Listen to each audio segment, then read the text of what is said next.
Halo Ayah dan Bunda, apa kabar hari ini? Semoga selalu sehat dan bahagia, ya. Terima kasih banyak sudah meluangkan waktu untuk mampir di video kami. Untuk yang baru bergabung di channel ini, selamat datang di Sarjana Pendidikan. Teman-teman, pernahkah kalian merasa jalan di tempat? Merasa sudah berusaha, tapi hasilnya begitu-begitu saja? Saya juga pernah merasakan hal yang sama. Dulu, saya berpikir bahwa untuk sukses, kita butuh modal besar, koneksi kuat, atau bahkan keberuntungan. Tapi saya sadar, ada satu hal yang jauh lebih berharga dari semua itu, keterampilan. Bukan keterampilan yang butuh sertifikat mahal.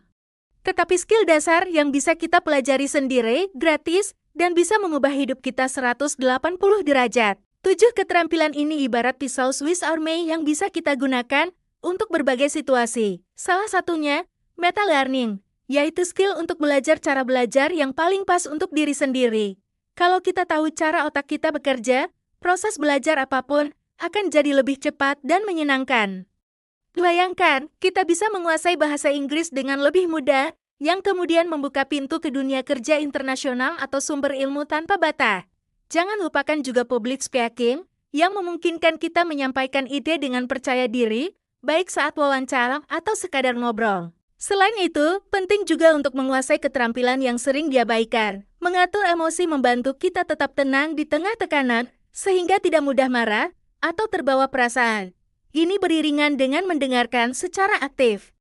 Yang membuat kita menjadi teman atau rekan kerja yang lebih baik, karena kita benar-benar memahami orang lain. Tentu saja, ada juga menulis, yang melatih kita berpikir jernih dan terstruktur. Terakhir, di era digital ini, kita harus bisa memanfaatkan AI. AI adalah alat yang luar biasa. Asalkan kita tahu cara menggunakannya dengan bijak dan tetap berpikir kritis. Jadi, tidak ada alasan lagi untuk menunggu. Tidak perlu modal besar atau waktu yang sempurna. Yang kita butuhkan hanya niat dan konsistensi. Mulailah melatih satu persatu dari 7 skill ini. Sama seperti kita melatih otot. Semakin sering kita gunakan, semakin kuat skill itu. Ingat, semua orang yang ahli pernah menjadi pemula.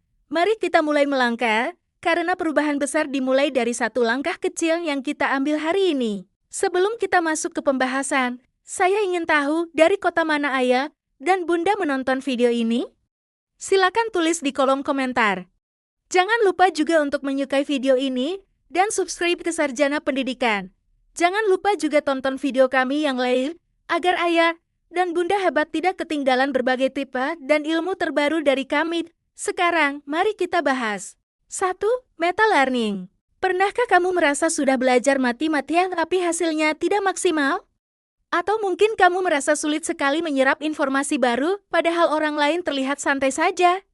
Jangan khawatir, kamu tidak sendirian. Dulu saya juga begitu. Saya pikir, memang saya tidak berbakat, atau mungkin otak saya kurang cerdas. Padahal, masalahnya bukan di situ. Masalahnya adalah, saya belum menemukan cara belajar yang paling cocok untuk diri saya. Disinilah meta learning berperan. Ini bukan tentang apa yang kamu pelajari, melainkan bagaimana cara kamu belajar. Ini adalah skill yang membuat kita bisa menguasai skill lainnya dengan lebih cepat dan efektif. Bayangkan, meta learning itu seperti sebuah peta harta karun. Peta ini tidak hanya menunjukkan di mana harta karun itu berada, tapi juga rute tercepat dan paling aman untuk sampai ke sana. Dengan memahami cara otakmu bekerja, kamu bisa menyesuaikan metode belajarmu, apakah itu dengan membaca, mendengarkan, atau langsung praktik. Lalu, bagaimana cara melatihnya? Gampang sekali, mulailah dengan bereksperimen. Cobalah berbagai metode belajar, dengarkan podcast, tonton video, atau baca buku. Amati mana yang membuat informasi lebih mudah melekat di otakmu. Coba juga pelajari di waktu yang berbeda, misalnya pagi atau malam hari. Kemudian, tanyakan pada dirimu sendiri, metode mana yang paling membuat saya semangat dan tidak cepat bosan? Jawaban dari pertanyaan-pertanyaan ini adalah kunci untuk membuka potensi meta learningmu. Saat kamu sudah menguasai meta learning, kamu akan merasa seperti punya kekuatan super. Setiap kali dihadapkan pada tantangan atau pengetahuan baru, kamu sudah tahu harus mulai dari mana. Kamu tidak lagi menghabiskan waktu dengan metode yang tidak efektif, tetapi langsung menuju inti dari pembelajaran. Ini adalah investasi terbaik untuk dirimu sendiri, karena setelah kamu menguasai satu skill ini, kamu akan bisa menguasai skill lainnya seumur hidupmu. 2. Bahasa asing. Percayalah, dulu saya termasuk orang yang paling malas belajar bahasa Inggris. Rasanya sulit sekali. Banyak grammar yang membingungkan dan pengucapannya juga aneh di telinga. Saya pikir, buat apa sih? Di Indonesia juga cuma pakai bahasa Indonesia. Namun, pandangan saya berubah drastis setelah melihat kenyataan. Bahasa Inggris ternyata bukan sekadar mata pelajaran di sekolah, melainkan sebuah kunci yang bisa membuka banyak sekali pintu menuju peluang baru, pengetahuan yang tak terbatas, dan bahkan pertemanan dari seluruh dunia. Menguasai bahasa Inggris, bahkan pada level percakapan sederhana, akan memberi kamu keunggulan yang signifikan. Bayangkan, banyak sekali perusahaan, baik lokal maupun multinasional, yang mensyaratkan kemampuan ini. Dengan bahasa Inggris, kamu bisa melamar pekerjaan yang lebih baik, berkomunikasi dengan klien internasional, atau bahkan mendapatkan pekerjaan remote dengan gaji dolar tanpa harus meninggalkan rumah. Ini bukan lagi sekadar nilai plus, tapi sebuah tiket untuk bersaing di pasar global yang semakin terhubung. Selain soal karir, bahasa Inggris adalah jembatan menuju dunia pengetahuan. Kita tahu bahwa sebagian besar riset, artikel ilmiah, tutorial, dan buku terbaik di dunia ditulis dalam bahasa Inggris. Kamu bisa belajar apa saja dari pakar terbaik tanpa harus menunggu terjemahannya. Ingin belajar coding, marketing, atau bahkan cara memasak dari koki terkenal? Semuanya tersedia dalam bahasa Inggris. Dengan menguasainya, kamu tidak lagi terbatas pada informasi yang ada di sekitarmu, melainkan bisa menjelajahi lautan ilmu yang sangat luas. Jadi, jangan biarkan rasa takut menghalangi kamu. Menguasai bahasa Inggris tidak harus dimulai dengan kursus mahal atau menghafal semua rumus grammar. Kamu bisa memulainya dengan cara yang menyenangkan, seperti menonton film tanpa subtitle, mendengarkan lagu, atau bergabung dengan komunitas online di mana anggotanya menggunakan bahasa Inggris. Mulailah dari langkah kecil, konsisten setiap hari, dan lihat bagaimana kemampuanmu akan tumbuh. Ingat, setiap kata yang kamu pelajari adalah satu langkah lebih dekat menuju pintu-pintu kesempatan yang menantimu. 3. Public speaking. Public speaking. Dua kata ini sering kali memicu kecemasan dan keringat dingin. Mungkin kamu pernah merasakan tangan gemetar saat harus presentasi di depan kelas atau kantor, atau bingung harus bicara apa saat wawancara kerja. Dulu, saya juga begitu. Saya selalu berpikir bahwa public speaking adalah bakat alami yang hanya dimiliki oleh segelintir orang. Padahal, kenyataannya tidak sesulit itu. Public speaking bukanlah tentang menjadi sempurna, melainkan tentang bagaimana kamu bisa menyampaikan ide dari dalam pikiranmu dengan jelas, jujur, dan percaya diri, sehingga orang lain mengerti dan tertarik. Kemampuan ini lebih dari sekadar berbicara di depan banyak orang. Ia adalah fondasi untuk setiap komunikasi penting dalam hidup kita. Dalam wawancara kerja, public speaking yang baik akan membuatmu terlihat kompeten dan meyakinkan, bukan hanya dari jawaban yang kamu berikan, tetapi juga dari cara kamu menyampaikannya. Dalam presentasi, ia akan membuat materimu tidak hanya sekadar data, tetapi juga sebuah cerita yang berkesan. Bahkan dalam percakapan sehari-hari, skill ini membantu kamu berinteraksi lebih lancar dan membangun hubungan yang lebih baik. Jadi, bagaimana cara melatihnya? Mulailah dari hal kecil, tidak perlu langsung berpidato di depan ribuan orang. Kamu bisa mulai dengan berbicara di depan cermin, merekam suaramu saat menjelaskan sesuatu, atau sekadar bercerita kepada teman dekat tentang topik yang kamu kuasai. Latihan-latihan sederhana ini akan membantu kamu mengenali gaya bicaramu, mengatur intonasi, dan yang paling penting, membangun rasa percaya diri. Ingat, setiap pembicara hebat pasti pernah merasa gugup. Yang membedakan adalah mereka berani untuk terus mencoba dan tidak berhenti belajar. 4. Mengatur emosi. Semua orang pasti pernah merasakannya. Ada hari-hari di mana hal kecil saja bisa memicu amarah besar, atau tiba-tiba kita merasa sedih dan terbawa perasaan karena sesuatu yang sebenarnya tidak terlalu penting. Dulu, saya pikir itu wajar, bagian dari menjadi manusia. Namun, saya menyadari bahwa membiarkan emosi mengendalikan diri justru membuat hidup terasa lebih berat. Keterampilan untuk mengatur emosi bukanlah tentang menekan atau tidak merasakan emosi sama sekali. Sebaliknya, ini tentang bagaimana kita bisa mengenali dan mengelola perasaan itu dengan bijak, agar tidak merugikan diri sendiri atau orang lain. Mengapa keterampilan ini begitu penting? Karena emosi adalah kompas internal kita, tapi kita yang harus memegang kendali. Saat kita bisa mengendalikan emosi, kita tidak akan mudah meledak. Saat ada tekanan di kantor atau bertengkar dengan teman, kita bisa merespons situasi dengan lebih tenang dan logis, bukannya bereaksi impulsif.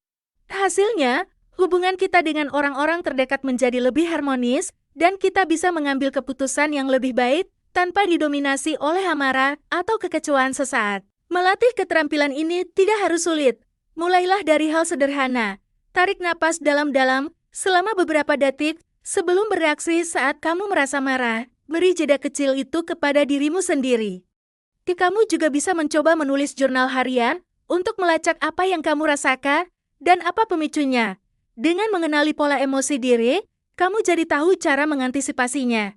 Ingat, kamu bukan robot yang tidak punya perasaan, tapi kamu adalah kapten dari kapal dirimu sendiri. Mengelola emosi adalah kunci untuk mengarungi lautan kehidupan dengan lebih damai. 5. Mendengarkan. Di tengah dunia yang serba cepat dan penuh dengan notifikasi, kita seringkali sibuk berbicara dan menunggu giliran untuk merespons. Padahal, ada satu keterampilan yang jauh lebih berharga dan sering dilupakan, mendengarkan. Saya dulu berpikir mendengarkan itu hanya soal diam saat orang lain bicara. Tetapi saya salah. Mendengarkan secara aktif itu adalah tentang hadir seutuhnya, memberikan perhatian penuh, memahami sudut pandang orang lain, dan bukan sekadar menunggu jeda untuk menyampaikan pendapat kita. Keterampilan ini adalah fondasi dari setiap hubungan yang kuat, baik di tempat kerja maupun dalam pertemanan. Bayangkan di kantor, seorang bos yang mendengarkan keluhan karyawannya akan membangun kepercayaan. Di sisi lain, rekan kerja yang mendengarkan ide-ide kita akan membuat kita merasa dihargai. Begitu juga dalam pertemanan. Saat kita mendengarkan cerita teman dengan sepenuh hati, tanpa menghakimi atau memotong, kita menunjukkan bahwa kita peduli, dan itulah yang membuat sebuah pertemanan menjadi lebih bermakna. Jadi, bagaimana cara melatihnya? Mulailah dengan hal-hal sederhana. Saat ada orang yang berbicara denganmu, coba letakkan ponselmu dan tatap matanya. Alih-alih langsung memikirkan jawaban, fokuslah untuk benar-benar mencerna apa yang ia katakan. Kamu juga bisa mengangguk atau memberikan respons singkat seperti "oh gitu ya" untuk menunjukkan bahwa kamu menyimak. Dengan melatih mendengarkan secara aktif, kamu akan menjadi orang yang lebih berempati, lebih dihargai, dan pada akhirnya memiliki hubungan yang jauh lebih dalam dan bermakna. 6. Menulis. Terkadang, pikiran kita terasa seperti benang kusut, banyak sekali ide, kekhawatiran, dan rencana yang saling tumpang tindih. Kita mencoba memecahkannya di dalam kepala, tapi malah semakin pusing. Dulu, saya juga sering merasa begitu, sampai akhirnya saya menemukan menulis. Menulis bukan hanya soal merangkai kata, tapi ia adalah sebuah alat yang ampuh untuk mengeluarkan isi kepala kita dan menatanya di atas kertas atau layar. Dengan menulis, kita bisa melihat ide-ide itu dengan lebih jelas, layaknya seorang arsitek yang membuat denah sebelum membangun rumah. Keterampilan menulis melatih cara berpikir kita menjadi lebih terstruktur dan logis. Saat kita menulis, kita dipaksa untuk mengorganisir alur pikiran, mencari hubungan antara satu ide dengan ide lain, dan menyampaikannya secara runtut. Ini sangat berguna dalam segala aspek kehidupan. Di tempat kerja, menulis email atau laporan yang jelas akan membuat komunikasi lebih efektif. Dalam kehidupan sehari-hari, menulis daftar rencana atau jurnal harian membantu kita menjadi lebih terorganisir dan fokus pada hal-hal yang benar-benar penting. Jangan biarkan kata-kata tidak berbakat menghalangi kamu. Menulis tidak harus menjadi sebuah karya sastra yang indah. Mulailah dari hal yang paling sederhana. Tuliskan apa yang kamu rasakan di jurnal, buat ringkasan dari buku yang kamu baca. Atau sekadar coba buat caption untuk postingan media sosialmu. Yang terpenting adalah konsisten. Dengan terus menulis, kamu tidak hanya akan meningkatkan kemampuan merangkai kata, tapi juga melatih otakmu untuk berpikir dengan lebih jernih dan terstruktur. 7. Memanfaatkan AI. Dulu, membayangkan robot yang bisa membantu kita mengerjakan tugas mungkin hanya ada di film fiksi ilmiah. Tapi sekarang, teknologi itu ada di genggaman kita dan namanya adalah Artificial Intelligence AI. Mungkin sebagian dari kita masih merasa skeptis atau bahkan takut. Khawatir AI akan menggantikan peran manusia. Padahal, jika kita tahu cara memanfaatkannya, AI bisa menjadi asisten pribadi paling andal yang kita miliki. Ia bukan saingan, melainkan sebuah alat yang bisa mempercepat pekerjaan, membantumu menjadi lebih kreatif dan pada akhirnya membuat hidupmu lebih mudah. Menggunakan AI secara bijak berarti kita melihatnya sebagai alat bantu, bukan jalan pintas. Kamu bisa memintanya menyusun draft email, membuat kerangka presentase, atau bahkan membantumu mencari ide konten yang unik. Dengan begitu, tugas-tugas yang memakan waktu lama bisa selesai lebih cepat. Dan kamu bisa fokus pada hal-hal yang benar-benar membutuhkan sentuhan manusia, kreativitas, empati, dan pemikiran strategis. AI membantu kita menghemat waktu dan energi, sehingga kita bisa menggunakannya untuk pekerjaan yang lebih bermakna. Namun, ada satu hal yang paling penting, pemikiran kritis. AI memang cerdas, tapi ia tidak selalu benar. Informasi yang dihasilkannya bisa saja bias, atau bahkan salah. Oleh karena itu, kita harus tetap menjadi pilot yang mengendalikan AI. Bukan sebaliknya. Verifikasi setiap informasi. Sesuaikan hasilnya dengan gayamu sendiri, dan gunakan AI sebagai partner yang menginspirasi, bukan sebagai mesin yang bekerja tanpa pengawasan. Dengan demikian, kita bisa memaksimalkan potensi AI tanpa kehilangan jati diri dan pemikiran kita sebagai manusia. Dengan terlibat aktif dalam pendidikan anak, ayah dan bunda tidak hanya membantu anak meraih prestasi akademik maupun non-akademik, tetapi juga menanamkan kecintaan pada belajar seumur hidup dan mempersiapkan mereka untuk masa depan yang gemilang. Mari kita terus belajar bersama anak, tumbuh bersama mereka dan menjadi pendukung utama dalam setiap langkah perjalanan pendidikan mereka. Mungkin itu dulu ayah ibu hebat yang bisa sarjana pendidikan bagikan hari ini. Bantu koreksi di kolom komentar ya jika ada penjelasan sarjana pendidikan yang keliru. Ayo bersama-sama tingkatkan channel Sarjana Pendidikan untuk ilmu yang lebih bermanfaat lagi. Jangan lupa like dan subscribe. Terima kasih.